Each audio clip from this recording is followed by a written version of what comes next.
Alright, so I'm not stealing Michael Reeve's idea per se. Let me find the definition of plagiarism. The practice of taking someone else's work or ideas and passing them off as one's own. Their words, not mine.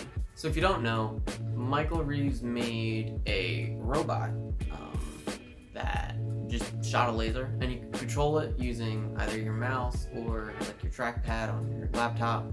And it was super cool, and he just made it look really easy, so I wanted to try it out myself. So I ordered the parts. It cost me way too much, so here is that story. So I ventured off, starting to build, and you might be wondering, why is there cardboard there? Well, you silly Billy, it's because most of the materials are black and my desk is black, and you cannot see black on black. So I stripped some wires, stripped some more wires, connected some wires, and bam presto, we got a laser. I hot glued some wires together, mostly off screen because I'm stupid, plugged it back in to make sure everything was fine and dandy, and then tried to ram it into a pen, which didn't work very well. Get this, I broke the friggin' power supply, dude. Disregarding the fact that putting the laser together took me about like 30 minutes, check it, we got a laser pen! Alright, it's motor time. Get out your motors, get out your cans of condensed milk. Check to see when it expired. By the way, it expired in 2018. Slap some hot glue on that bad boy, slap a motor on, and repeat. Slap some hot glue on your laser, attach that to the motor.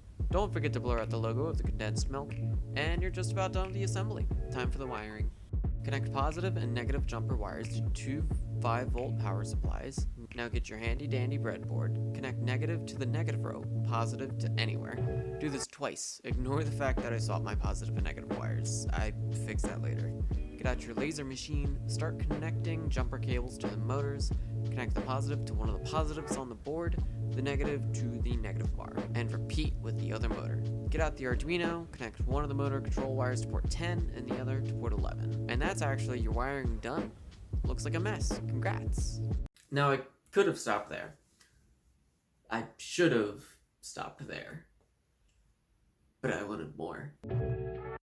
So I got a box to house the electronics, and because I'm poor and can't afford a 3D printer, I can't 3D print a box for all of it. So yeah, this is just a random box. I mean, it's a Dollar Shave Club box, which I'm not sponsored by.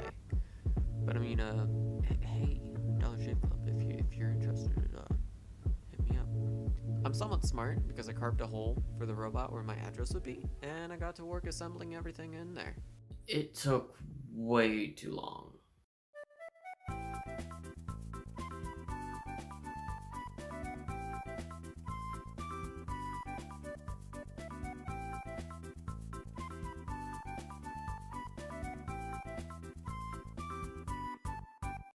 Okay, so this is the final product. Alright, so this thing's actually really fun to mess around with. Yeah, this thing's really fun. Fuck.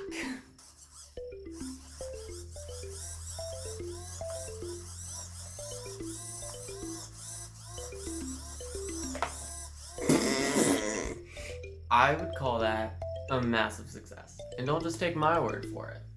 Take my dog's word, too. Oh my god, Cooper's gonna like freak out.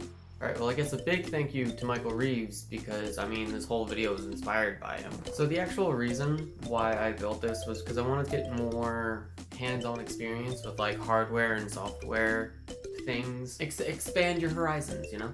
Alright, well, I don't know how to end this video. The thing's sick, so what else needs to be said?